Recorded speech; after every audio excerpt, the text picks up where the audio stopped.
Come on, Charles. Damn. Yo, hey. Yo, ho.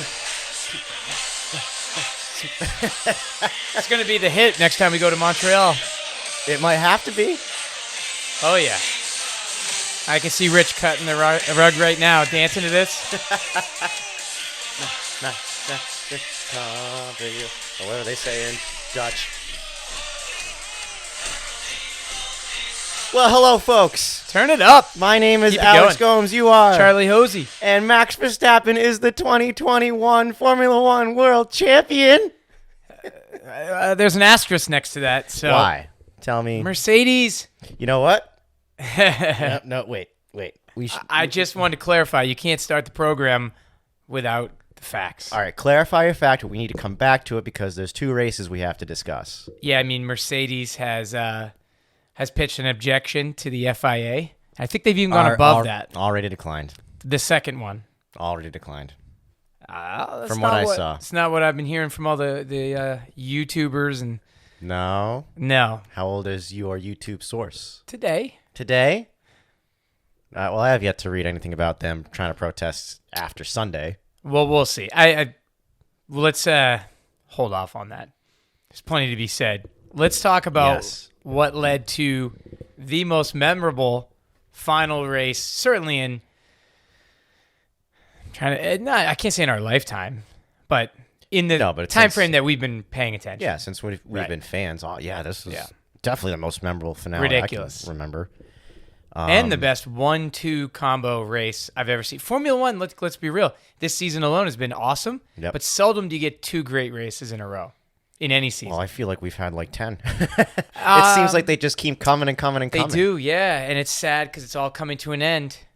Well, it is ended. Yeah, It's well, over. I mean, I meant the end of an era with the the 13-inch tire going to an 18-inch. Now we're going to 18-inch ground wheels. effects, restricted funds and everything else. I mean, who knows? Haas could be on top next year. The restricted funds was already this year. That was already implemented. God, what a joke then. Yeah, we're also losing barge boards. We're losing a lot of like over-the-car aero. Is just going away, and that's all going to be put under the car now. And the sheer size of it, the dimensions of it are going to be a little footprint. I mean, is a little different. Still, or was that more? I think it's still 2 meters wide. I don't know if the length of the cars is going to be different for next year. Thought it was shorter, but that might have been. I'm not sure. I remember when they posted the pictures, I think they were not being honest with the they didn't have like the No, the one picture you showed me was definitely doctored because I noticed that the helmet of the 21 car and then the helmet of the 22 car, the helmet of the 22 car was way smaller. I'm like, well, the dudes' heads are not going to be different sizes next year. They doctored this. It's smaller. You never know. It actually is going to be. Wow. Yeah. But then, I mean, so many changes. Kimi Räikkönen's not around anymore. No, Valtteri Bottas already driving the Alpha because there's postseason testing right now. Oh wow, he's already done some laps in the Alpha. We're getting ahead. We're talking about the end. We got to talk about the beginning of this whole thing. Like I said, we got two races to discuss. Both of them have plenty of talking points that are worth going over.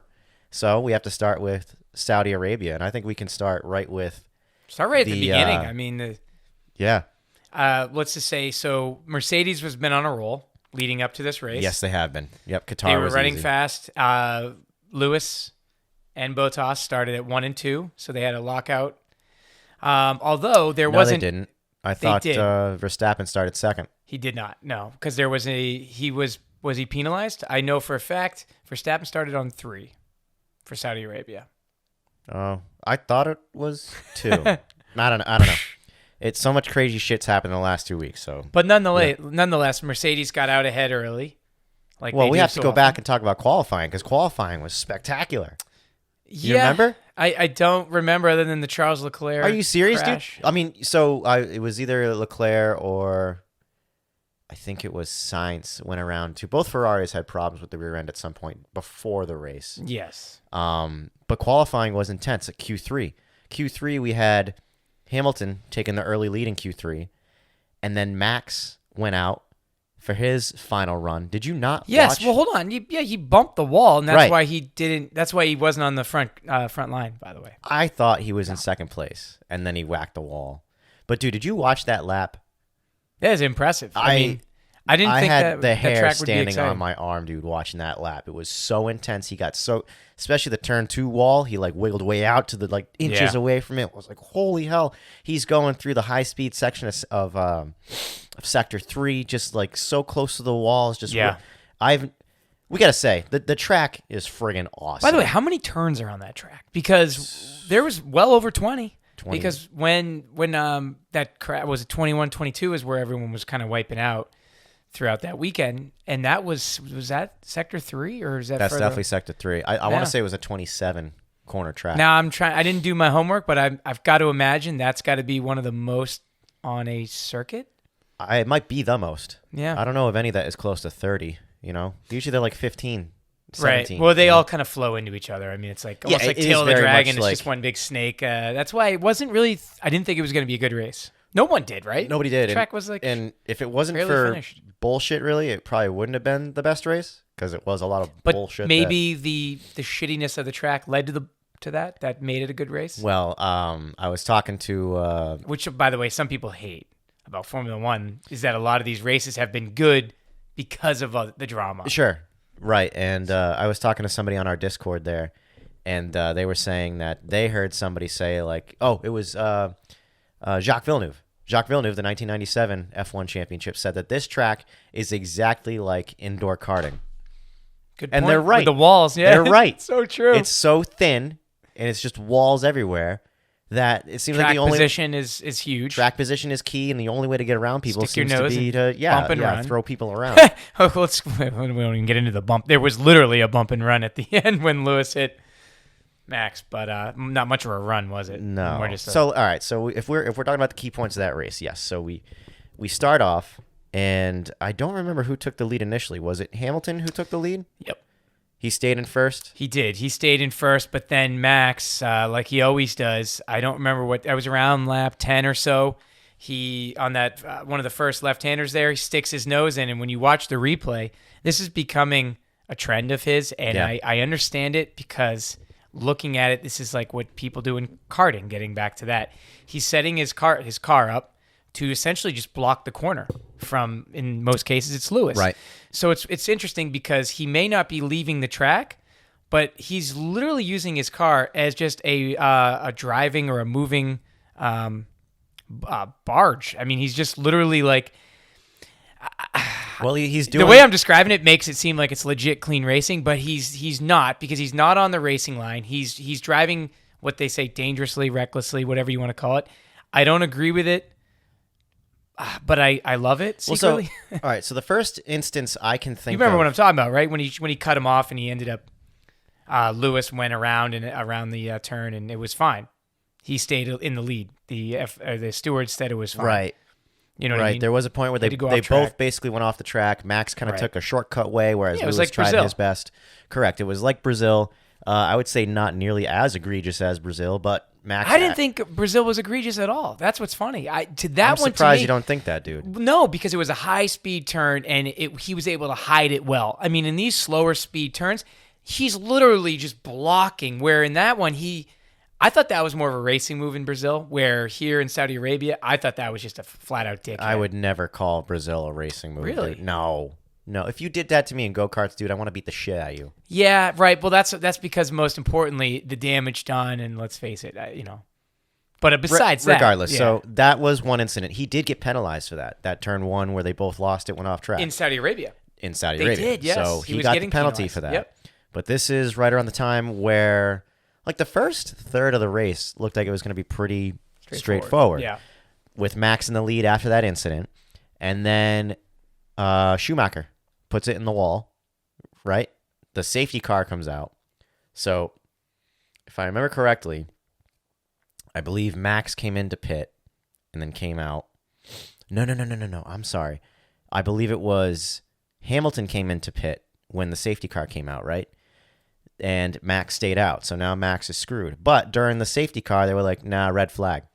So then they came in Right. for the red flag. And that benefited Mercedes. It benefited no. It benefited Max because Max now gets Oh, I'm a sorry, free, right? Because Max was a already free out. change of tires Right. while they're under red flag. Because one of the dumbest rules that I've ever heard of in Formula One is that you can manipulate and do whatever you want to the car under a red flag condition, which doesn't make any sense to me. You're not racing. There's no racing going on. Why would you allow modifications or tire changes or any adjustments? Well, I agree, but that would have changed the whole outcome of this season if that was a rule.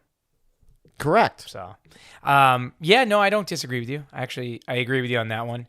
I think not that this has been going on, but it's one of the things like going back to indoor karting. Remember when people used to intentionally wipe out or go into those the little red boxes or corners to stop the race, to get everyone packed up again. I mean, it's just interesting and funny kind of to see similar things happen in the highest level, Formula One. Well, I wouldn't call this a similar thing because Mick Schumacher didn't intentionally throw the car into the wall at 100 and some miles an hour. No, but you could easily, if you wanted to, you could do it. I mean, I think that's why Max drives the way he does. He knows that he's going to benefit from it. Well, Max could drive that way because he was the points leader at the time, and if they both wrecked, well, he still has his lead. He came out and said that. Yeah. Right. So that happens. And then they go and say that because now we're under red flag conditions, Max, you have two options. You can either take I forget what the options were, but the option that he took was that they told him, look, you can go and restart in third place rather than first, or rather than taking a 5-second penalty or whatever it was going to be. And they were like, okay, so he starts from third. Well, are you thinking about when they offered him, it would be Ocon, Lewis, Max? Yes. Remember that? That's when the stewards were like, well, which by the way, that leads me to another thing. Is there another form of racing where stewards literally call up, engineers and whatnot, managers, and say, we're going to offer you this? It's just very strange the way Formula One does it. It was very strange how the rule wasn't a rule. They gave him a choice. It's kind of weird. Yeah. Seems like Formula One definitely this season has been leaning towards, hey, whatever is going to make people excited, right? I don't even know if it's excited. I think my opinion on this year is that it's been such a wild year because for the first time in Michael Massey's career of him being the director, there's actually been a real challenge from two competitors to win the championship. Yeah. And they're both going at it real hard to the point where there's scenarios coming up in the races that they never intended for. I think previously the race director and everybody from the FIA showed up to every Formula One race and was like, all right, you guys ready to watch another Lewis Hamilton show? They were just ready to watch another, one car drive away. We made our money. Let's go to the next place. But now they're, Charlie Whiting, he's gone, rest his soul. And now it's Michael Massey, and now Michael Massey just so happens to be the race director during the nuttiest, closest Formula One season since 1974. 1974 is the last time and the only other time where going into the last race, the leaders were tied. Wow. It's only happened one other time. Yeah, I mean, it mathematically, with all the extra points for fastest lap and everything, it seems very unlikely, Right. Exactly. With everything considered, with the friggin' half points at Spa and shit like that. I know that's a good point too. Yeah. And then some of the DNFs, right? Didn't Max have that? Remember where his tire exploded? Would have won the race, and then Lewis also with his brake magic went flying off. Same race. I mean, there's. Oh, sorry. No. You're right in saying it, but it was the same race. It was. You're right. Yeah. It was the same race. So yeah. All right. So they restart, and when they restart, Max gets an amazing launch, goes all the way from third down the inside. That was what the f- was Ocon doing though? What do you mean?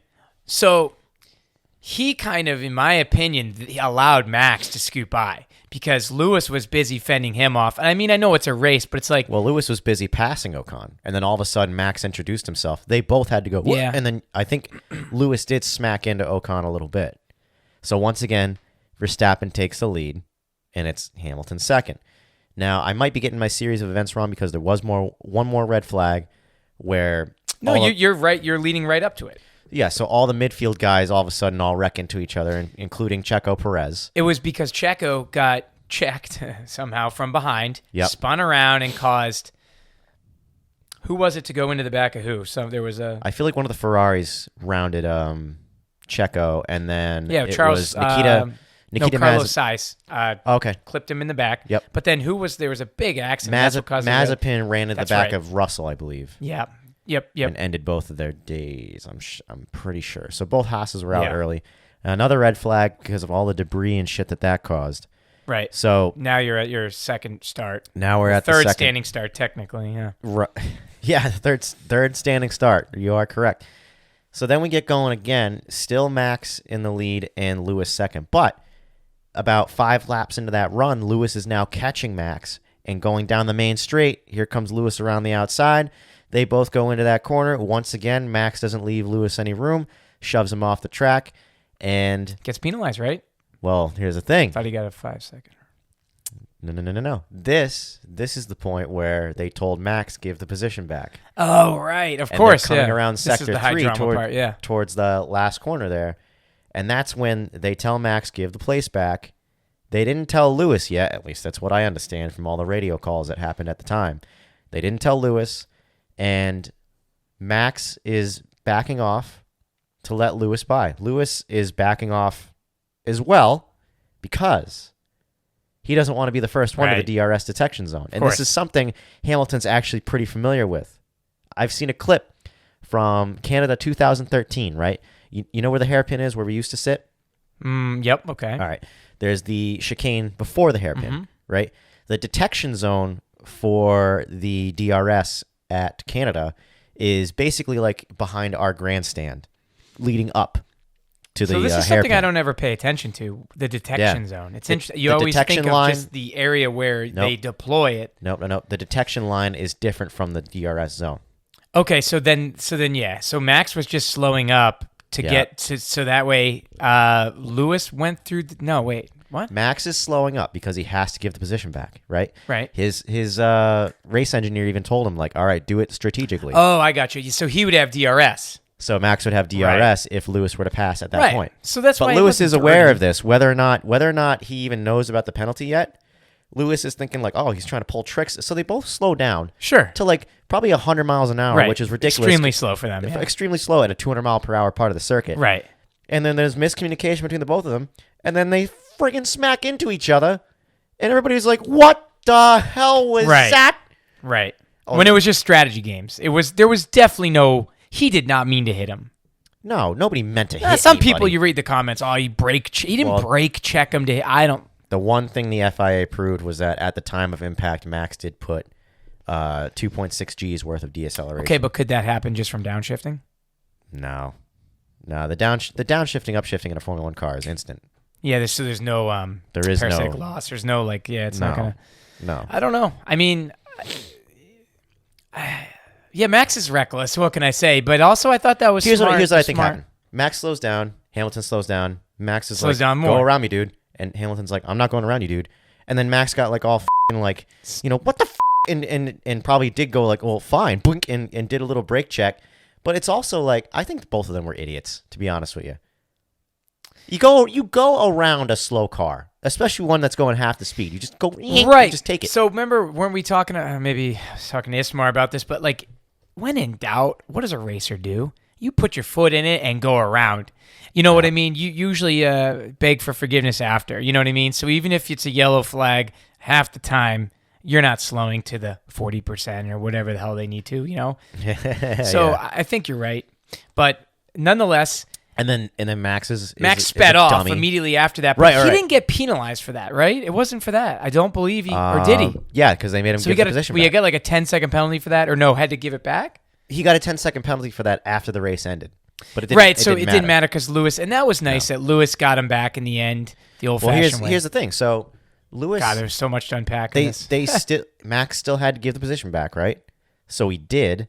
But remember, Max instantly in the same corner got it right back and went right back and got it. Because didn't he gave him the position back on? He gave him the inside? Was that it? And then just passed him on the outside back through that very next turn. Yeah. So he gave Lewis the inside. Lewis took the inside, lined up for the track in. Yeah. Or the turn in. But he had too tight. But Max was just like, I'll take it right back, and just took it right back, and then they go down the straightaway. And I'm not sure if they took it then.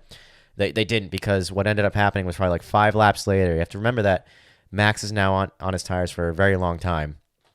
So Max's tires eventually fail, and like with 5 laps to go, he fell way off the pace. Right? He fell way off the pace.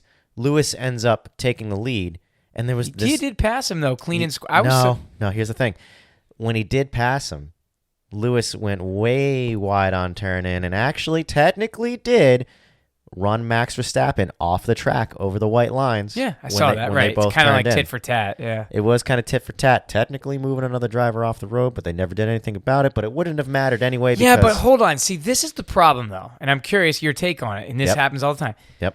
you said you'd get mad if I did it to you, but at what point does one driver have that racing line and own it where it's your responsibility now? And I'm just saying, hypothetical or the proverbial you. What point do you have to back off and concede that corner? I would say. I mean, don't you think that's what racing is? It's always follow in. You either one guy's going to be ahead or behind. It's almost like that 3/4 rule, I mean, well, there's the 3/4 rule that we've been taught in karting, but it makes sense in karting because we don't have mirrors. We talked about this last time. Yeah. There's no mirrors in karting, so I understand where you get to a certain point where the inside guy or the guy on the racing line in the lead now has the corner. The rear guy should get out of the way. Right. But they have mirrors in the cars. Now, I think in Formula One, it should be the opposite way around, where if you're a quarter, maybe just a little bit more than a quarter, you still have the right to be there. I really, and I've said it before in the podcast, I'm repeating myself, I apologize, but I really, really, really hate how in Formula One, and it's not just with Max, you Lewis, think you own it, right? It's an argument every week where it's like, well, he was ahead at the apex, so he has the corner. Well, what does that mean for the other guy? Does it just mean like, oh, well, he doesn't fucking exist anymore and just let him, he has to now run wide off the track because it's his corner now, the other guy's corner? I hate that shit. Well, wait, though. You can't have it both ways because you were just saying you hate the fact that someone's driving you off the road, but you're also now saying you hate the opposite of that. Where that's what I'm saying. That's what I'm saying. So what are you saying? Let's say in an instance we have a guy that's ahead by. Let's say he's halfway ahead at the apex, right? In Formula One theory, let's say that we're going this way, right? In Formula One racing etiquette theory, the way everybody likes to talk about it and think about it, this inside guy that now has half a car up on the apex has all the racetrack now. It's his racetrack. He can go wherever he wants. While the outside guy, I've never got an answer about what the outside guy is supposed to do. The outside guy is evidently supposed to be like, "Oh, you got me," and just go.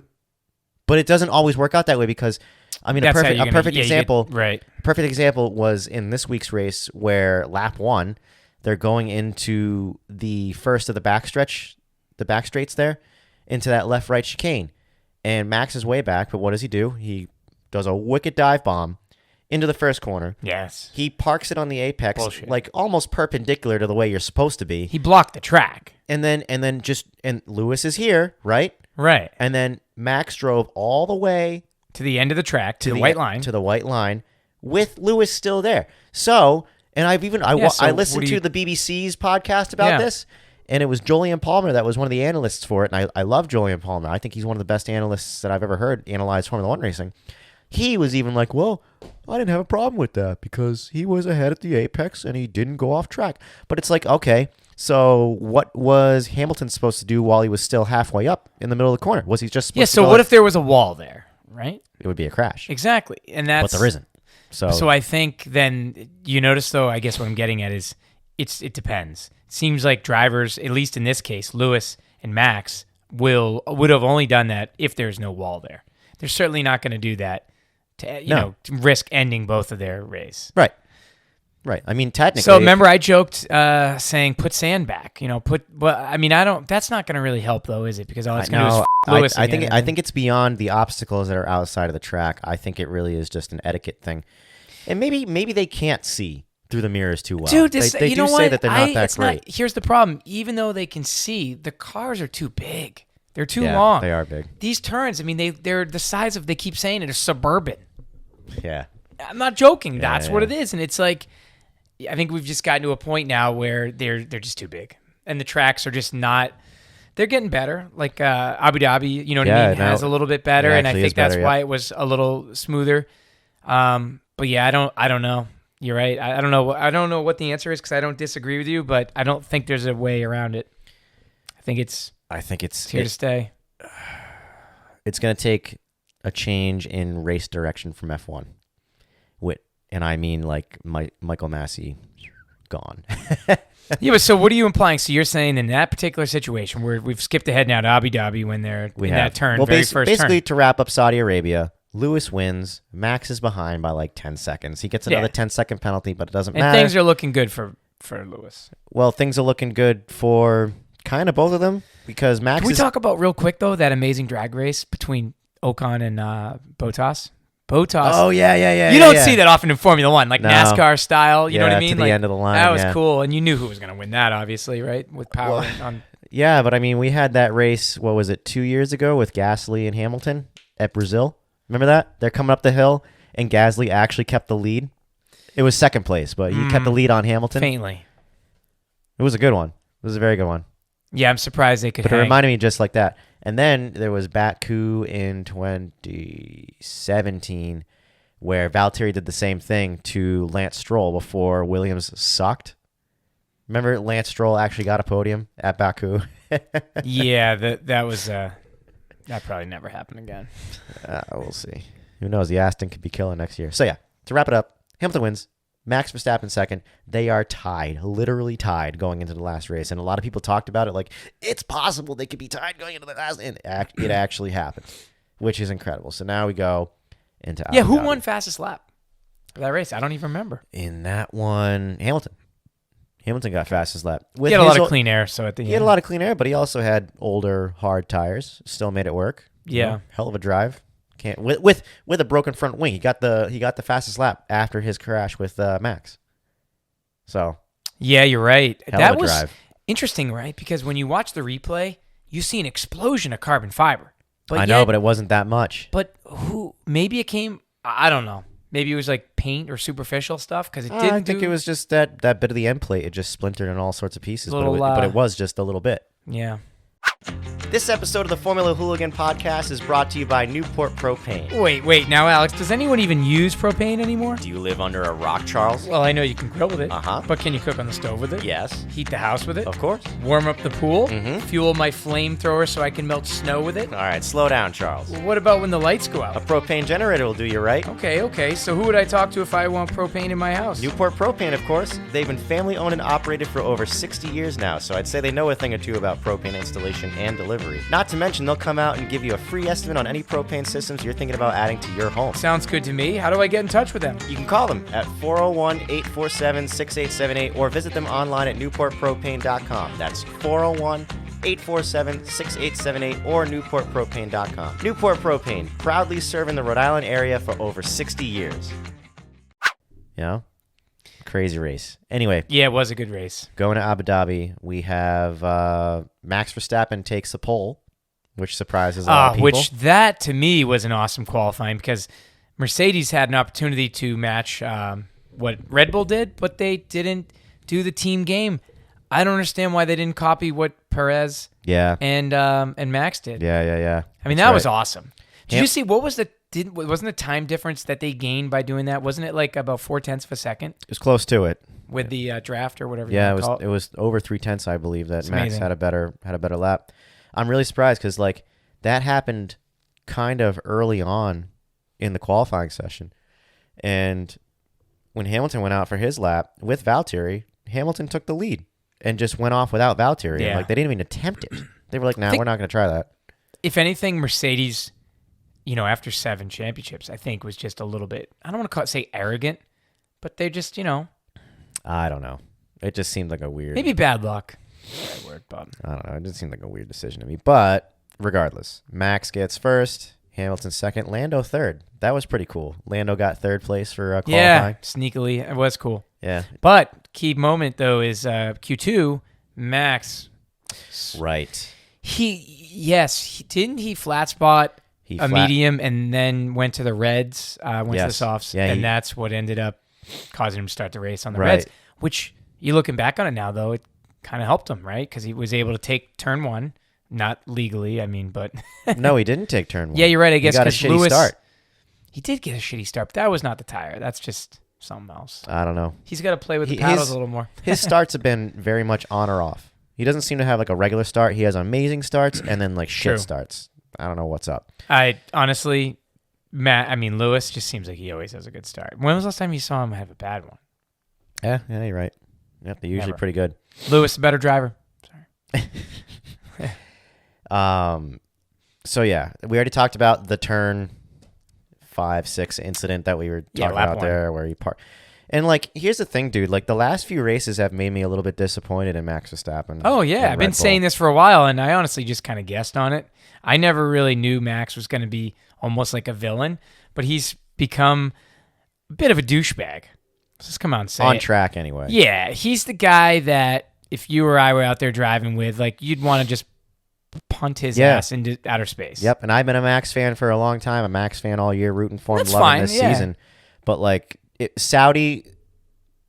Brazil, we saw a taste of it with them both running wide, and then at Saudi when he gives no quarter when guys beside him was also just like, eh. And then he did that very first lap, and I was like, what the hell? And like at that point, dude, even though I'm a Max fan, I was like, I don't care who wins this championship. Both, if Hamilton takes it, I'll be happy. If Max takes it, I'll be happy, I guess. Maybe though, you ever think it's just that's what it takes to beat Mercedes? Because you Well, heard so- Christian Horner say it. Mercedes is the faster car. Right. So everything No doubt. that Max has been doing over the last 2 or 3 races to me just looks like desperation. Yeah. Like this is what I have to do to keep them behind me, and it hasn't worked so far. Like when they both ran a ride at Brazil, Lewis took the lead Because anyway and won. statistically, I don't think it does, right? When you make moves out of desperation, typically you don't get the best outcome. No, you need a lot of luck. I mean, he had a shit ton of luck. If it wasn't for we're skipping all the way to the end now, but You are. I'm thinking of where aggression has worked is with Ayrton Senna, 1989. and Schumacher in the very beginning too, wasn't that how he? Schumacher in the very beginning. He was a dickwad too. Yep. I mean, remember This, people hated him. He was an This ass. goes back to our conversation that we've had before about how like Lewis is a 7-time champion and none of his championships are controversial. They're not. He's Wait, always who, been Lewis is? Yeah. He's Right. always just been a straight up good driver. Got the most points over the season. And people have always blamed it on with a Mercedes. He's right? got the They best car. pull that card. and You can't shit, win. Yeah. That's what I'm saying. Exactly. But Schumacher, he's got his controversies. Oh hell yeah. Senna, he's got his controversies. I mean, they all got their. You can kind of say that even like Prost somewhat has a controversy because in I'm sorry. Who? Japan 1990 is when Ayrton Senna took out What about Hunt? Remember Hunt. there You was, could Hunt. he You had a could few- say his championship was controversial because there was I mean, two the races. movie made it seem controversial. I don't Yeah, know but if it beyond, was if you're just looking at statistics, there's 2 races that Niki Lauda didn't participate in. And if Niki Lauda did participate he in those would've 2, yeah, he probably would have won the Yeah. championship. There's a lot of guys that are considered the greats have their controversies, but Hamilton doesn't. Dude, And just not to switch disciplines here, but I mean Dale Earnhardt, Oh yeah, same exact thing. Oh, I yeah. mean, he was He's- pretty much an asshole yeah, he's taking on guys the out to track, win races. but yet people cried when he died. And I mean, well, that's a bad example. I mean, that has Well, nothing to do with how he is on the track. thing is, but is that if you can you do get what that I'm and be saying. successful, it is popular. People love it. they do. Look at the Max Verstappen Orange Army. People fucking love it. People like Darth Vader too. I don't want that one. But so Well, yeah, all actually, right. yeah, that's If we're continuing on the race at Abu Dhabi, that happens in the beginning where they had a little tussle, they get ahead. Well, Hamilton cuts the course, right? yeah, he's forced. He's forced to cut the course, but I thought he took a pretty good liberty cutting a lot of the course to Oh, get he back did on it. track. He did it good, but they claim did it good. The steward said he didn't gain an advantage doing it. Well, the stewards claimed that he gave back the advantage. It was told to give back the advantage. so he and let it off. Did, which I've never, ever, ever, ever, ever heard of that being a rule in Formula One where they tell you to give back some advantage. It's usually just straight up penalties. You know what I'm saying? Yeah. It reminded me very much of cutting the course in Iracing. That's what it was like. Oh yeah. Where you know? got the time thing. Yeah, you got 30 gotta give up seconds the to give time. back half a second. That type of Yeah. thing. It was like, I what? wish. And that's what Red Bull kept crying to Michael Massey about. Michael Massey was like, we told him to give the advantage back, and he already has. And Red Bull guys were like, we don't know what you're talking about. We haven't seen it, but okay. And they just kept going. So strange. You know, as you're talking about this, you know what Formula One, this is not a dig, but Formula One this season is kind of reminding me of, is like when I was a kid, I used to watch WWE or WWF back then. Yep. And I don't mean to say that this is all fake. It's not. But by God, it almost seems scripted. Like everything that happened towards the end of the season, it just doesn't seem believable. You know? Well, yeah, a tie going into the last race. Yeah, but just everything, the way it's unfolded, it's almost like everyone's all in, cahoots to make this all just the most dramatic. Because let's be honest, like next season on Netflix is probably going to kill. It's going to bring in a million more viewers. Oh yeah, I mean the race season already has. You saw the crowd at USA for Austin. Yeah. Nuts. 400,000 people over the weekend. And by God, we can't Incredible. even get to a race. We got to go next year somewhere. I know. But yeah, this was a first for me. The season was so exciting. I got my girlfriend to watch a race. Yep. I got my mom to watch the final race. Nice. I mean, this is huge stuff, you know? Yeah, it's becoming a big thing around here, which is exciting. Yeah, which is it's nice because I think it should get its due. Yep. But when people watch it, you know what's funny? I think they realize how refreshing it is compared to American sports. Yeah. The diversity of it, just you have people representing from every country in the world. It must be amazing to watch an event without any ads. That, like, and then also hell. what's cool too is, you know, people that are not really fans of even motorsports are like, holy shit, they're in like, you know, the Middle East, or they're in Monaco. They're in, like, people that aren't up on this stuff, I don't think they realize the extravagantness of all of this. You know what I mean? That the traveling circus of Formula One is. And that's why I gravitate towards Formula One over IndyCar anyway. It's just, to me, it's like... Well, yeah, everything is on a world stage, and like everything means so much.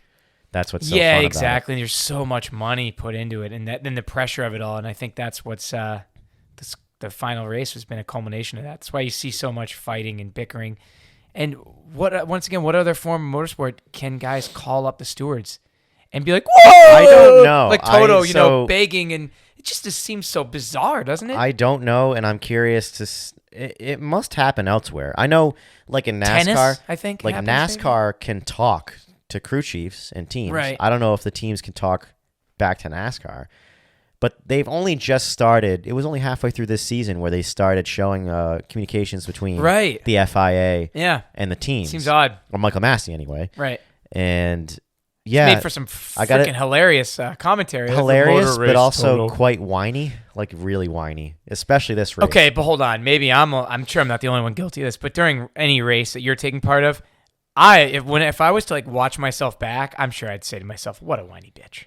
You know, because like when you're racing, that's just how it is. You know? Yeah, emotions run. Shaking your hands and you're whining and what the hell? It's always complaining. Toto slaps his headphones into the ground. Yeah, he's got his pout on his face and he's just smashing them. Yeah, I'm scared of him. He looks like the fucking Terminator, dude. Yeah, dude's like he's a 6'4" big guy, or something man. like that. Talks like Arnold and built like him too. Anyway, we're getting away from the race. Yeah. So the next notable thing that happened in the race is that they go for like, I don't know, 10, 15, 20 laps. It's just normal running where Lewis is ahead. Max is in second. Not much going on. But now we get the pit stops. So Lewis comes in, does his pit stop. Max comes in, does his pit stop, but is still like, I think it was like 11 or 10 seconds like behind. 14 seconds or something. They didn't pit Sergio, though. They left Sergio out. With the intent, right. This was the big, right, with the intent for Hamilton to catch him, and then Checo block. And my God, did he do a fan-tastic job. He's a great driver, isn't he? Great driver. For 2 straight laps, he held up Hamilton and brought the gap. When Hamilton finally passed, right? Yeah. And Checo, not only did Checo let his teammate pass, he let him draft him once he was done battling Hamilton. I know. And then pulled out of the way for Max to take it. And then it was amazing. Literally down to 1.5 seconons between Hamilton and Max. That was probably when you say the true racing highlight of the race. Well, yeah, and the racing, that was real racing. Right, and the racing that happened, bullshit. No bullshit. The racing that happened between Hamilton and Checo was amazing. Just beautiful. Yeah, it really there was nobody running anybody off track. You know, the closest time it happened was when Hamilton got him through the chicane, but then they go down the next long straightaway, and Checo had the DRS and went inside of Hamilton, and Hamilton almost ran him 4 wheels over the white line on the inside. Yeah. And then Checo took it back. But beyond that, that was beautiful to watch that. because I it was need legal. to watch that sequence again. You know what's funny? I watched the highlights of the race prior to this, and they don't even show that on there. Which just goes... No, I know. That's the point. It just goes to show you that like highlights... they're geared towards the non-casual. Geared towards the casual fan rather, because casual fans. I don't know. I think just want to see crashes and red flags. Like, but that was just incredible. That was probably. Good stuff. Why can't Max drive like that? Because Max has got that. I don't know what you would call it. It's not that Max. Obviously, Max is extremely talented and he's extremely fast. He's faster than Checo, but I just wish he had a little bit more class out there. Sure. A little bit more respect for guys that are beside him. Because I feel like Lewis, outside of maybe Silverstone, he's pretty honest guy out there. Yeah. Usually. Well, remember in Silverstone, even though they did wreck, Hamilton technically did get a 10-second penalty, but it didn't matter. He gapped everybody by 10 seconds. He almost killed him, yeah. Almost killed him. A lot of people have the theory that this year Max has been so aggressive because of Lewis at that moment. He's like, oh, that's how we're gonna play this game. You know what? Then okay, I respect that. Yep. Come on, say it though. But yeah. So anyway, Checo. So yeah, you got to give props to him. He would not. Daniel Ricciardo wouldn't have done that probably. No.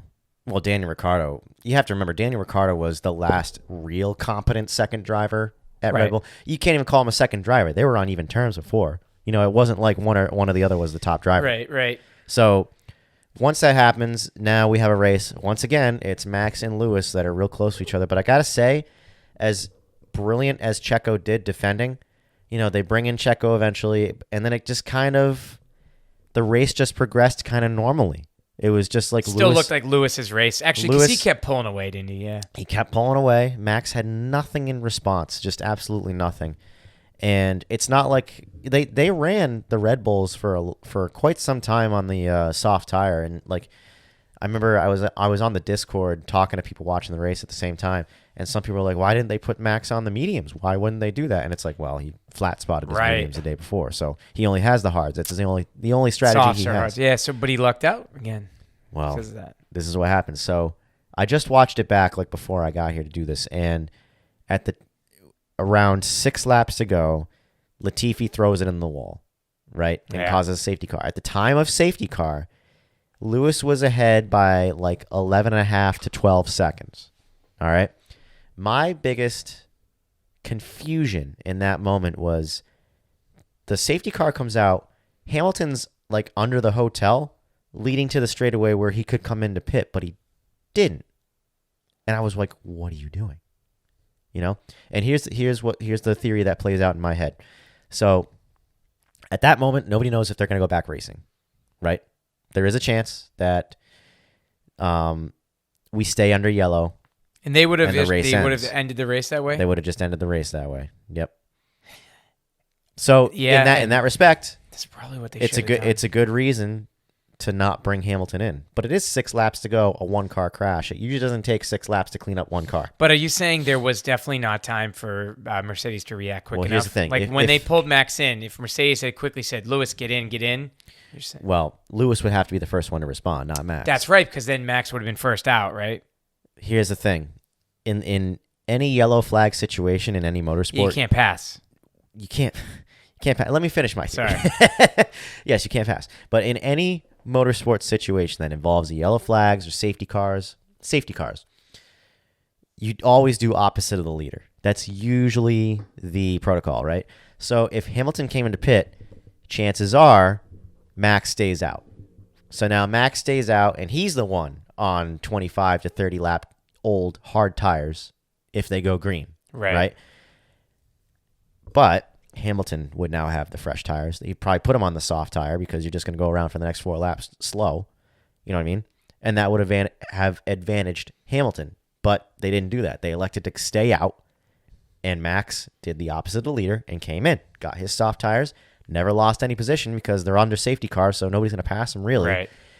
And here's where the bullshit starts. All right?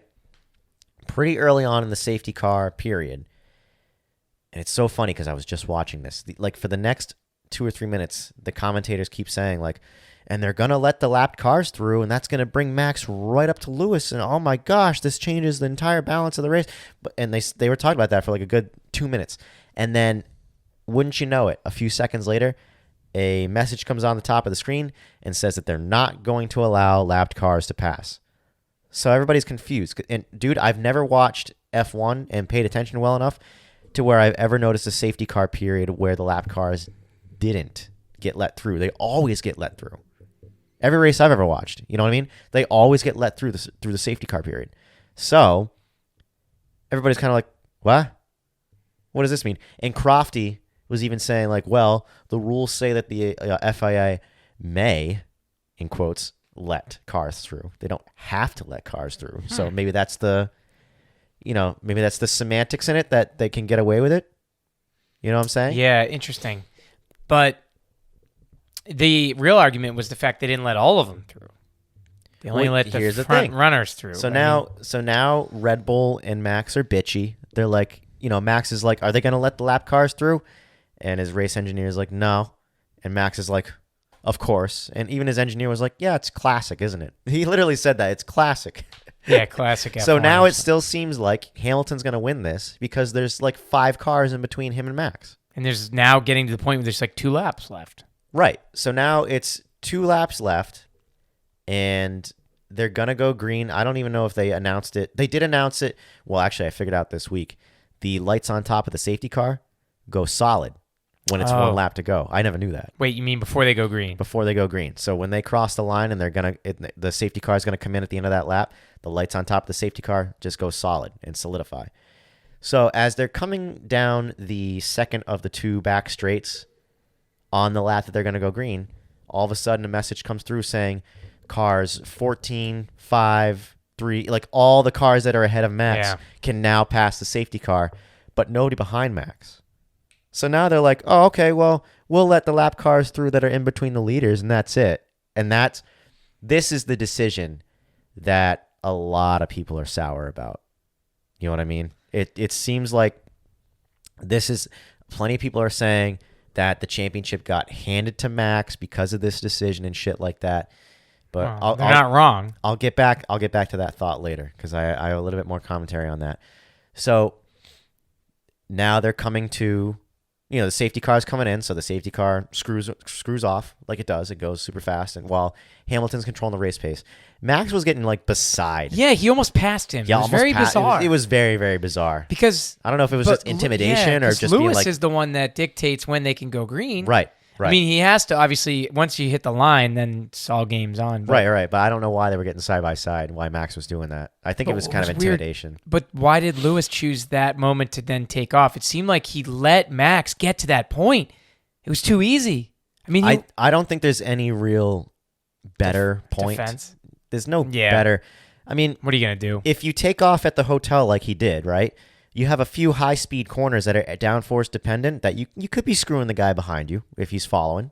You know what I mean?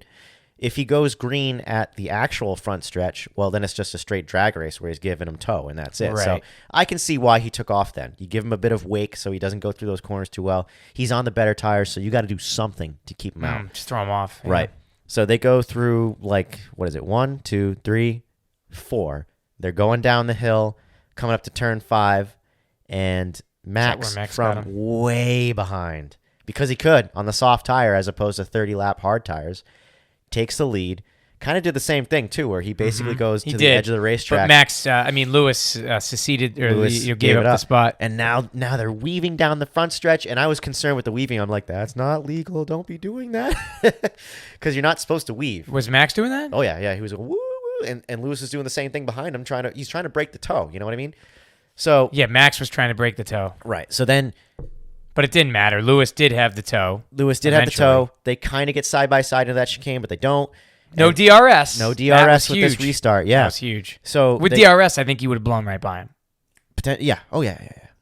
So although I don't know because of the detection zone. I think the detection zone is before that hairpin, so it would have been probably Max having the DRS. You know what I mean? Anyway, I get it. Come out of that chicane, dude. This part to me was like a movie. Like when they make the movie, this is going to be one of the scenes where they're going down that backstretch and Lewis is catching. They got within freaking inches of each other, dude. Like it really, like I was thinking movie time. Oh yeah, this is like right now you know that they're going like this. Downshift 6th, 4th gear, no faster, yeah. You know it. I'm putting the hammer down. Yeah, a lot of 3. I guarantee you, when they make the movie, there's going to be 3 pedals. I hope clutch. Not. Nope. I hope whoever makes that movie is shifting. smart enough to understand that that's not how it works. Brockheimer, but it didn't work. Max is still on his soft tires on the inside. Takes the lead. Almost worked, but it was a very good effort by Hamilton to try to take it back. But what's he going to do? Here's the problem too, though. Lewis was trying to take it back because he's on the outside. Max was smart. Max was never going to give it to him on the outside. It was never going to happen. Was never going to give it to him on the inside. You're saying Max was always going to be tight. Right. Yeah, it was just never. That was unfortunate. I was thinking for a second, smart. does Hamilton try to put it up the inside even though it was like a closing door? I was honestly thinking like, is he that desperate? Mean from the outside after they're going down that straightaway? Max is hugging the left-hand side, but I thought like, could he put it within that one car width that's kind of off track? I was thinking he was going to maybe try it. I actually thought he was too, because here's the reason why, but this is why he's a class act. He didn't get into desperation mode. No, he tried on I mean, the obviously, outside. now if he wrecked both of them, Yep. we know who was going to win. Verstappen. Right. But Right. I got to admit, I was expecting a wreck. I was, because I thought I'm Lewis really was. surprised I there thought wasn't, Lewis yeah. was going to just try to shove it in there. Yeah. Because, correct me if I'm wrong, assuming there's no penalty, let's just say Max is out of the race. Lewis is still able to limp it across. Yep. Maybe Lewis could have won, but he'd be winning as a. My a villain. worry with that is that before the race weekend, the FIA did make it clear that they would be able to take away championship points For a wreck. for wrecks or penalties. They made that apparent. They were like, if you guys wreck into each other, we can definitely take championship points away from you. That's not really what Lewis. That's not his style anyway. It's not his style. No, he played it. Hashtag peace. Sorry. He played it the best that he could, being as clean of a racer that he is, and it didn't pay off. But I mean, he was screwed with the safety car. That's basically what it comes down to. I think he was screwed by Nicholas Latifi. I was about to say, so Nicholas Latifi obviously got driver of the day. He must have, right? No. Dude. Latifi's probably getting death threats right now, dude. Yeah. People are crazy like that. Well, okay, wait. Let's just talk about that. That's a whole side story. What the was he doing? Because you know what? He has to understand the consequences of his actions. Why was he even pushing it to throw it in the wall with 3 laps left? I don't think he was. My theory is that when him and Schumacher were racing side by side and he ended up like 50-50 grinding the curbs, he probably damaged the floor and it made the car upset going into that next series of corners. And he lost it. Not to mention, Latifi isn't one of the Class A drivers on the grid anyway. Yeah. So if somebody's going to lose it on old tires... But doesn't tires... it kind of suck that like someone that doesn't matter ruined... Well, I guess it all depends on your perspective. In my opinion... I think kind of ruined it, but here's what I think. I think it ruined an exciting end, but it ruined the integrity of it's a good word for Formula One.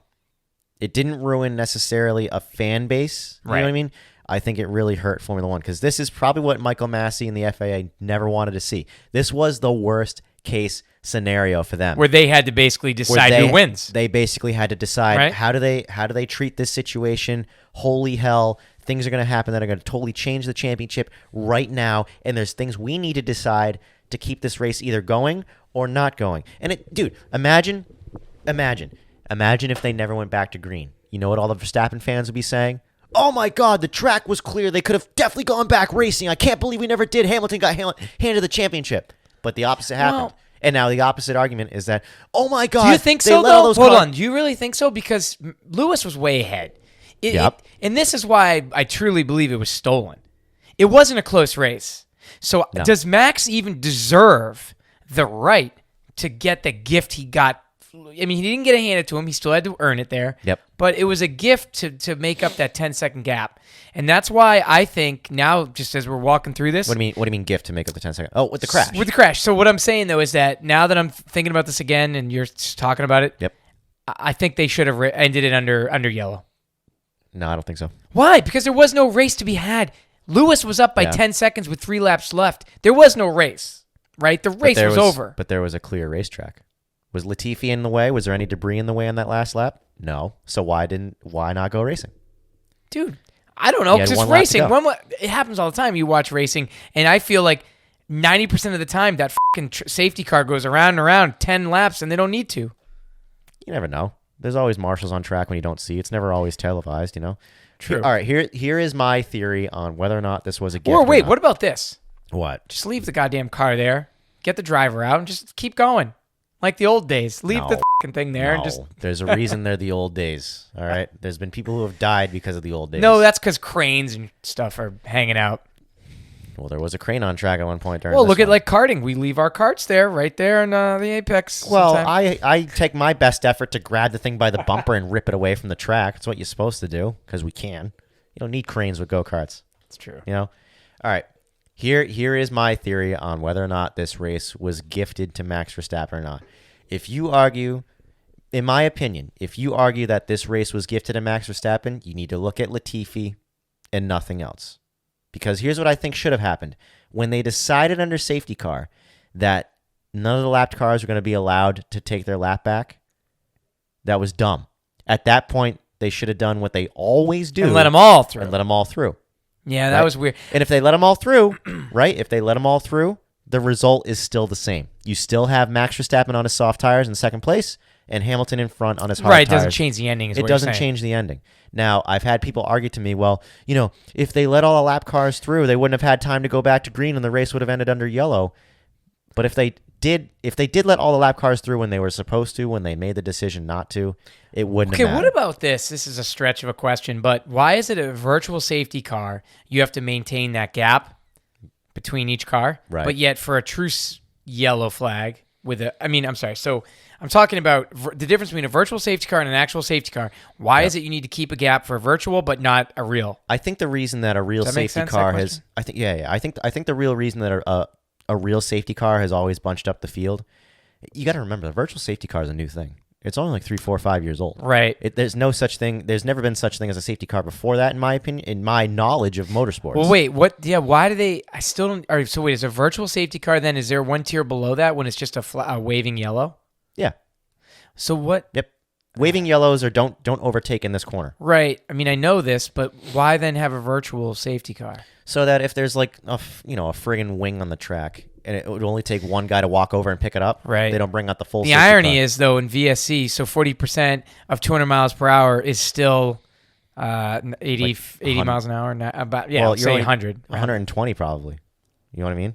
Because it's only taking back 40%. Oh, right. So 60%. Yeah. Yeah. So my point still stands is that it's dangerous as hell for whoever's out there. It's still pretty dangerous, but it's still slower to allow that one marshal but anyway, to go out and pick something my up. point is back to the original question. Sorry. Yes. So I think the reason that the safety car bunches the whole field up is that in the case where people are out there having to pick up cars or whatever else, everybody's going really slow, but they're also going all really slow together. So that creates time where there's going to be guaranteed no tracks near that corner, no cars near that corner, where these guys, if the whole field is here, then these guys over here with the crane and whatever else can really do their job without having to worry about, sporadic cars going around. Okay, but then here's the other thing then. Why hasn't this happened more often, though, where a teammate takes one for the team, literally, and just causes a wreck? Because in 2009, this happened, and it was a big problem. Really? I don't know. What happened? Correct me if I'm wrong. Let me guess, wrong. Vettel? Was it Vettel? No. Correct me if I'm wrong, viewers, but I believe it was 2009. It was with Renault when Fernando Alonso was in the team, and I can't remember his teammate, the guy who did it. Basically, it was at Singapore, and it would be in the time of the race, it was like halfway through the race or whatever it was, 3/4 of the way through the race. It would have been very, very advantageous if a safety car came out for Alonso, because Alonso was in the lead, but he was going to lose it. Right. Well, you could argue this happens in every race. I mean, it'd be advantageous for someone for a safety car. Right. But his teammate was given the order to wreck his car. Oh, you mean literally there was evidence of this? To bring out the safety car. Yeah, but couldn't they just hold on? They could code it, even doing it today. Plan Z. Yes, they could, but they figured it out. They did it in NASCAR, dude. But here's the point I'm trying to make is they already won the manufacturer's championship this year. They could have had Bottas just wreck. No, you can't. Why not? Because of the example I'm talking about. I understand, but there were fines, there were penalties, and suspensions. Oh yeah. Well, then why was Sergio's car taken in for inspection? I'm sorry, no. Why was Sergio's car in this race retired? Oh, I don't know. I never read up on that. Dun, dun, dun. But that didn't affect anything. If he cheated, I don't know what is going on. Why? If he cheated, it still has to get looked at the end of the race. They can't just start taking it apart. His is not the winning car. So? I don't know. It's just weird. Why do you retire a car that you're not going to use next season? I don't know. Personally, I don't know. Very odd. I didn't read into it. And no one has said anything about it. I just remember that day. In the Discord, one person's theory was that they may have seen a problem and they didn't want to cause any more problems with yellow flags or safety cars if his car did break down. Maybe. You know what I mean? Yeah. Because then once again, advantage not to Verstappen. There was a few other unlucky situations. Didn't Lando experience gearbox troubles that race too? I think? A puncture. He had to come in and retire because of, no, he didn't retire, but he had to come in and get a pit stop because of a puncture. Yeah, it wasn't evident. It wasn't a blow up, but they just saw it on the data and were like, "You got to come in." So there was that. Yep. Carlos Sainz, out of nowhere, third place. Third place. Yeah, this season's been a lot of that. Yuki Tsunoda, fourth place. I know, that's amazing. Yeah, it's incredible. I think so. Yeah, let's run through the. We obviously know Max won, but obviously Yes. Mercedes. Max wins the championship. Red Bull Mercedes goes wins insane. manufacturers. Red Bull is second. Third is Ferrari. Yep. Fourth is McLaren. Yep. But it was a long gap too. McLaren disappointed me. They had that streak. They looked like they were going to do something, but Ferrari just sneakily, pretty much, took it easily. Yep. And I couldn't really, honestly, I wouldn't be able to tell you. Do you think it's just the driving? Is Daniel Ricciardo? Has he slipped that much? He's so inconsistent. I don't know. It's still a mystery to me. I can't figure the guy out. I can't figure. I want to love him. He's never been a slouch in the car in any team he's been in. You know what I mean? But this year has been. And different. last year when he was with Renault. Yeah, even last year when he was Renault, he spanked Ocon. And dude, now Alpine or however you say it, they're doing well. Yeah, were they fifth in the championship? Yes, they were. Did they beat AlphaTauri? I believe so. Okay. I'm almost positive. Fernando Alonso had a good season. Yep. That car just looks pretty fast. it's yeah, and who knows what any of this even means for next year with the regulation changes. Yeah, you know what I mean, man, it's gonna be. This is weird. It's almost like a hangover, like a Super Bowl hangover. It's gonna be tough for Formula One to follow this season up. Yeah, definitely for like box office Hollywood type figures of just entertainment. Yeah, this definitely this might be like a Too Fast, Too Furious. Where it's or no, I'm sorry, it was Tokyo Drift. Tokyo Drift. Yeah. Oh, in your opinion, I like Tokyo Drift. Speaking of, they just had the Red Bull car flash by, but okay. I don't know. So that was a 2021 season. That's the 2021 season. Was it 22 races was the final amount? Yeah, they missed one. Why? Which one was the one they missed? I don't remember. Montreal? Yeah, it might have been. Yeah, that was the one that was canceled. But they replaced it with Turkey, so that was a race. Okay. Was it Japan? Because Japan's usually in the end of the year, towards the end of the year.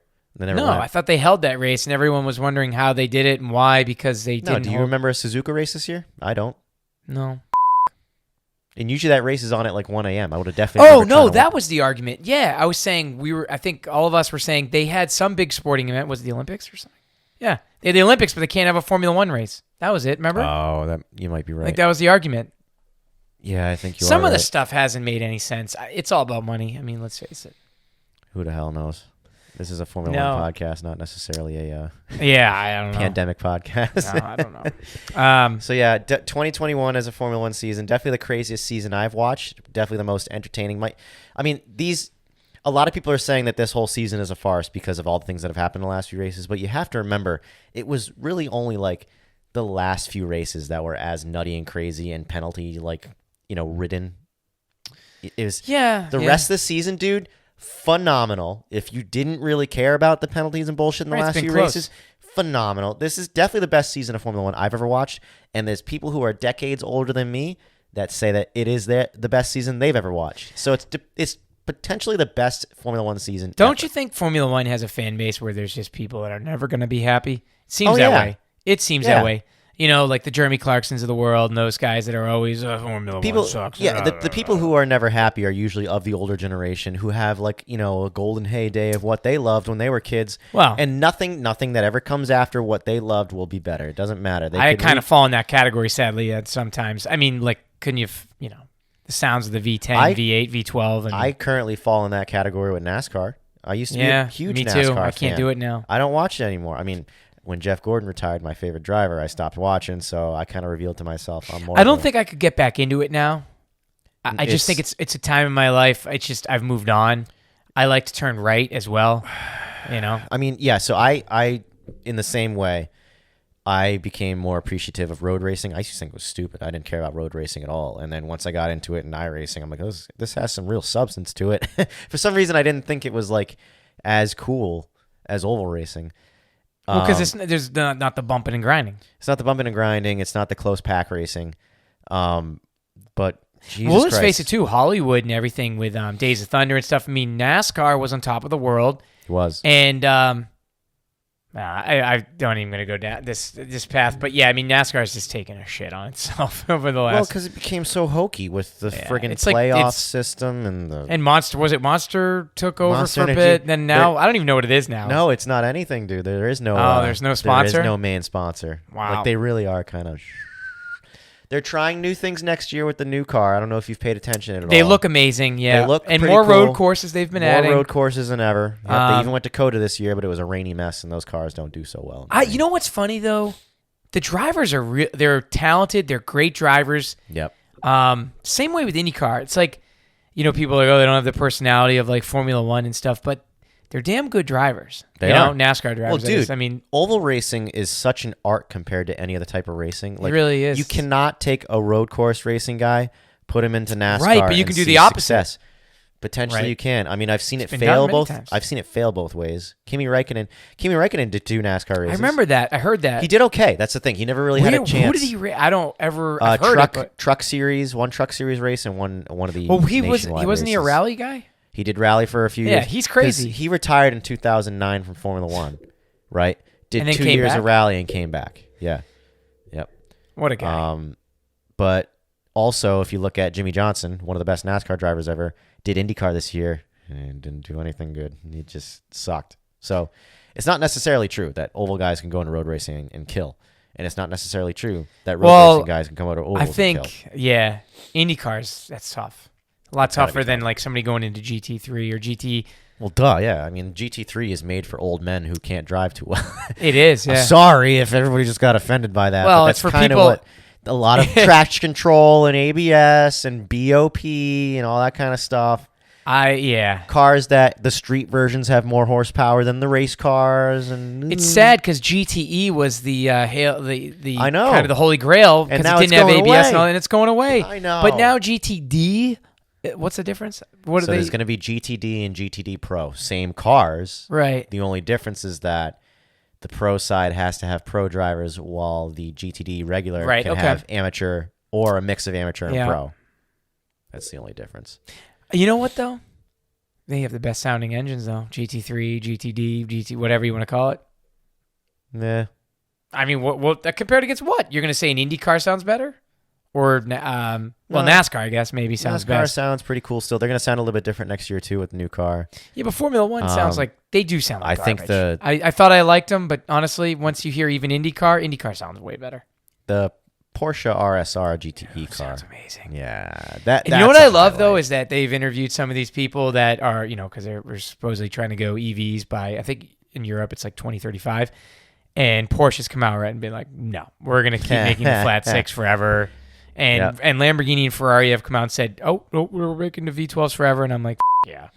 Yeah. Well, even Formula One, they have this big push now that they're going to try to be fully sustainable by 2025 or 26. Dude, they're going to do renewable energy. You're not going to see an EV Formula One car at least for not 20 the next years, 10 to 20 years. Even if they go that route, because their goal is to make us fully sustainable fuel and everything in 2025. That's been my argument this whole way. You can make ICE or combustion engines efficient or self-sufficient. You know what I mean? Where you're net zero. I don't even know how they calculate this stuff, but technically net zero is impossible. No, it's not. You know what they do at the end of the season? The 10 slowest drivers kill them. And then now you've eliminated so much. Oh my god, dude. Oh my god. Can you imagine being like, I don't know, Sonoda's race engineer? It's 1 lap to go. You need a point and you're in 11th place to save your life. Sorry. And you're like, Yuki, you've expelled more than your Yuki, CO2 for the year. You gotta push. You gotta push right now, or you're dead. I've been watching too much, whatever that stupid Squid show. Games. Yeah. Imagine. You imagine just crossing the line, dude. I would in the car try to find the closest wall opening and just use an exit road to leave the arena and be like, I'm not getting killed. Dude, red light, green light would be so fun in Formula One though. There's oh man. Yeah, Charlie, you have a weird mind, dude. I don't even know how we got into this. Shit, man. Well, now we can focus on 9th, 10th, 11th. Bow!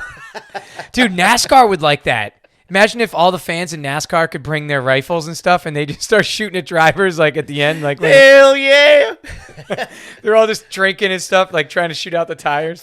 Kyle Busch, bam! Oh, maybe you put You put pellets in there instead of bullets or something. Maybe rubber bullets. It's like the Tusken Raiders in Star Wars. Remember the pod race where the guys are shooting the pods? Exactly. Yeah. Oh my God, Charlie. I mean, dude, so many ideas. That's how you make NASCAR interesting again. I'd watch that. You know? That would hurt like hell in a kart, though, wouldn't it? All exposed. Even a paintball. Paintballs would hurt. Actually, that would be fun, dude. Paintballs like paintballing while go-karting. I mean, I'm sure somebody's done it. Just seems like it'd be awesome, wouldn't it? Trying to avoid it. Swerving it. I'm not the biggest paintball fan. I don't know. I've never done it. Never done it? No, I want to.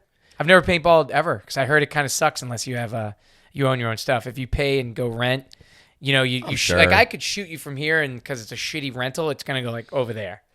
That's what I hear. Yeah, they're probably not as accurate as shit you can buy and maintain on your own. Just like when you go rental karting. That's true. You know, they're shit. Yeah. But I've been, and like the thing is like the paintballs, they're all made with a paint that mixes with fish oil. Okay. You come away from playing paintball just smelling like fish, and it sucks. I hated it every time I've tried it. Weird. And like every time I've played paintball, I've gone with a buddy and done speedball.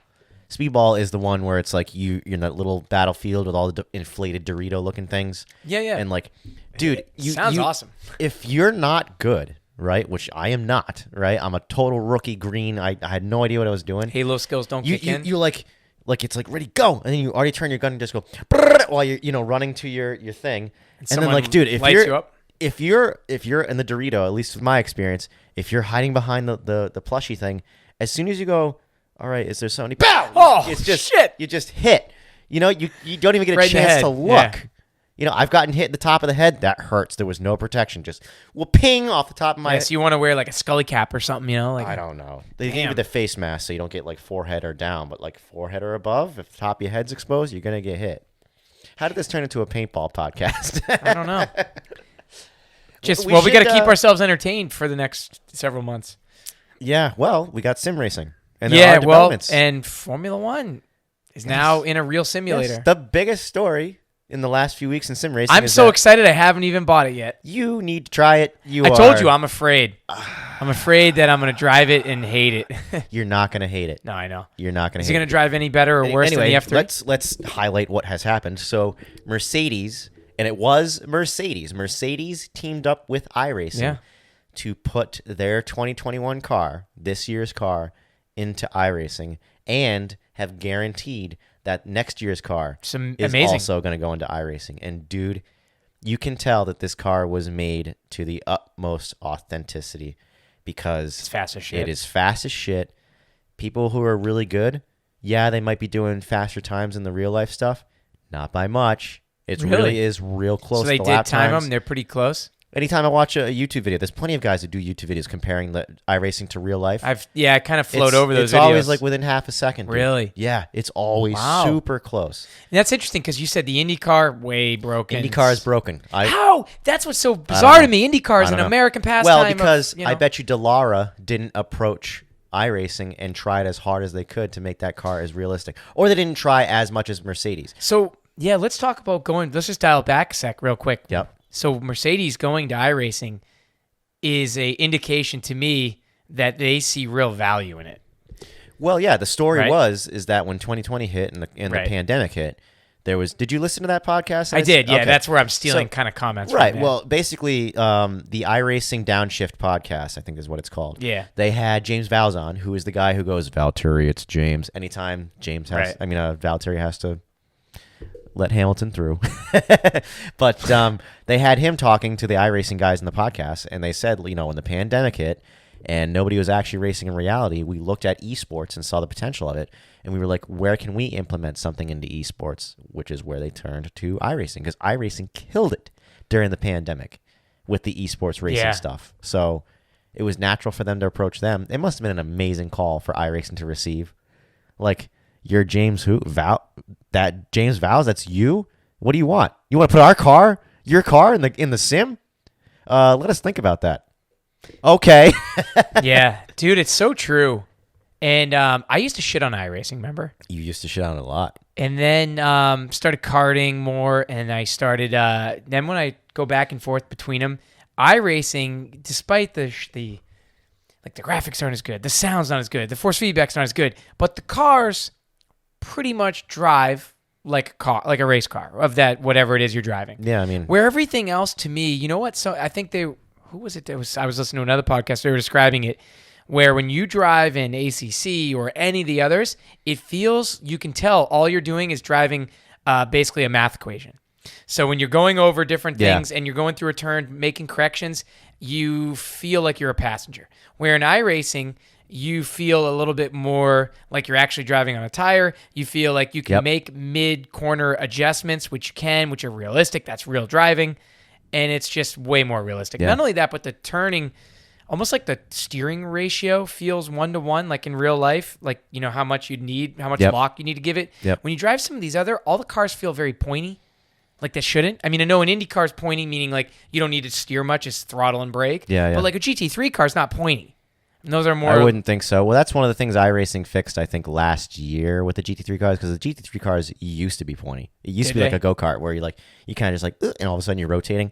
Now the GT3s really need a lot of steering lock. Interesting. Yeah, I didn't really drive them. They drive great now. Yeah, they're cool. A lot, cool. AMS2 comments that it's the differential. They're trying to figure that out. They claim it's the rear diff, and that's what's causing it to over-rotate. Did you try any AMS2 recently? You know, I tried it quickly, and you know what's funny?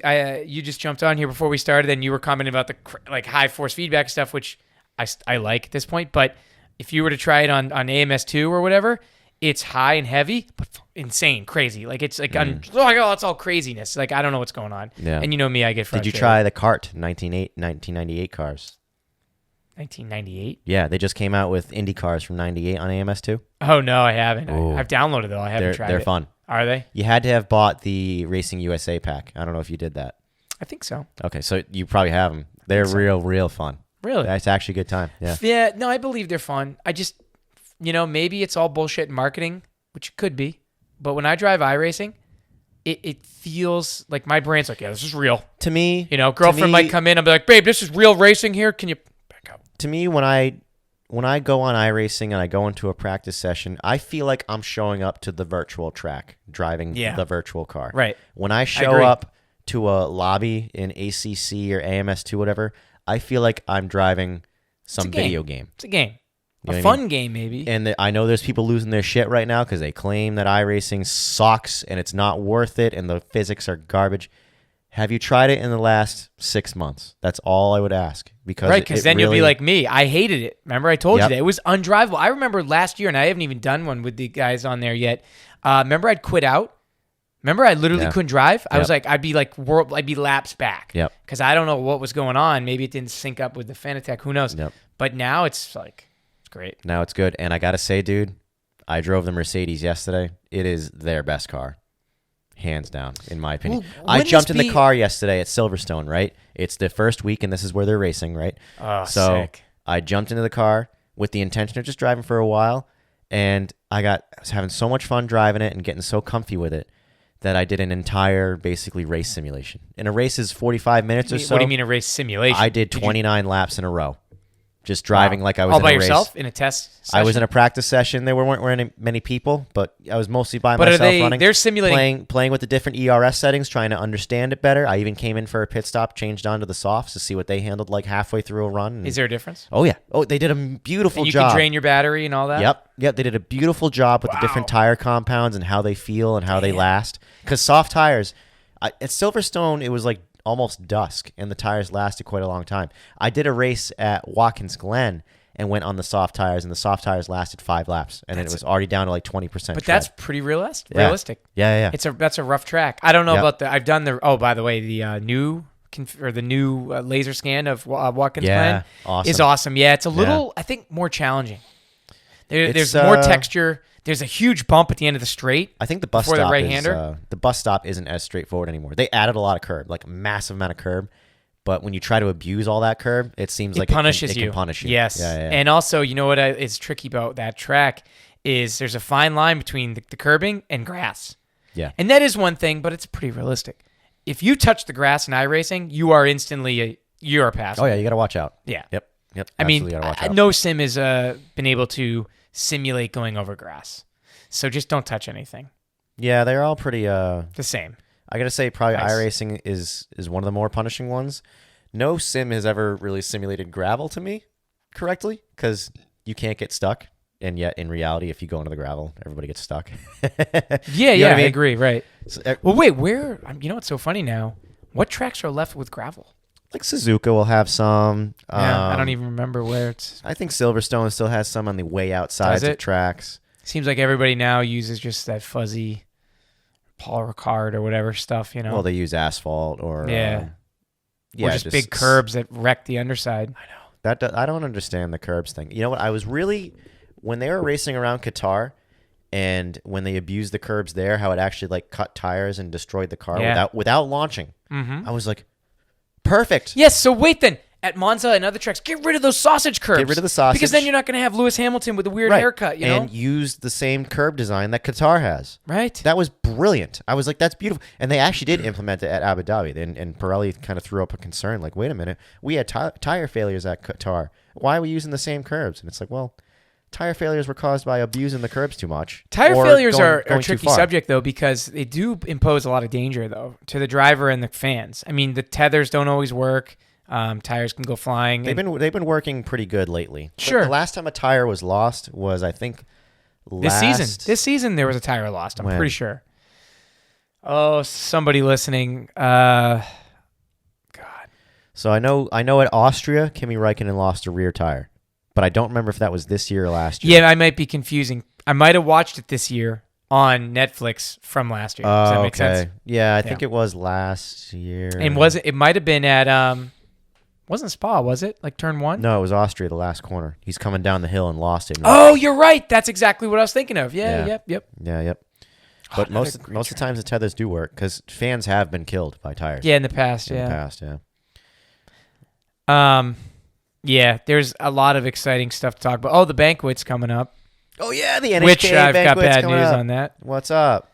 I'm not going to be able to make it. Why not? I'm going to be in North Conway for my doing like a 1-year anniversary type thing, and I already made these plans a while ago, so I was bummed when I saw it. Okay. I was like, really? It's got to be like, what are the fucking odds? Okay. Yeah, and I can't get out of it. I'm right. spending a lot of money. Fine. I wanted to Save do a me podcast, some, so Oh yeah, well you I can even get asked a Mike. fill-in.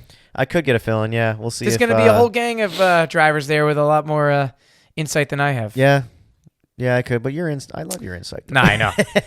Your insight's so entertaining. Yeah, I think we should have paintballs. Yeah, kill them all. No, you're gonna have to rename it something different that day. It'll have to be like. Nah, it'll still be Formula Hooligan. That's true. That's what they all are. They're all hooligans. Right here. Oh yeah, forever Hooligan. Yeah. Hell yeah. Thanks, Ken Repke. Yeah, exactly. I was like, where did I was actually trying to remember where I got that from. Who was that guy? All right, I think we gotta wrap it up here. We started just getting off here, but all right. Well, Yes, a crazy season. Kind of glad it's over. We get to take a breather, but looking forward to next year, and looking forward to next year of karting too. See Absolutely. what the banquet's gonna reveal with rule changes and whatnot. Yeah. All right, so that might be the next. This might be the last one of the year. Probably been pretty busy towards the end of That's December. true. So. Yeah, maybe the first one of the year will be the banquet, Maybe so. and then I'll follow up after that. Maybe I'll so. tune in No, you know what we'll have to do? We'll have to like tune me in from North Conway. Yeah, That'd be yeah. Get you on Discord. I'll or be just doing get you on my all, phone. Like, hey, look, it's Charlie. Yeah, I'll gooey romantic stuff up there, and you can just. I don't know. Yeah, I can't, better not tune in at the wrong time. Charlie, why are you sweating? Need some water?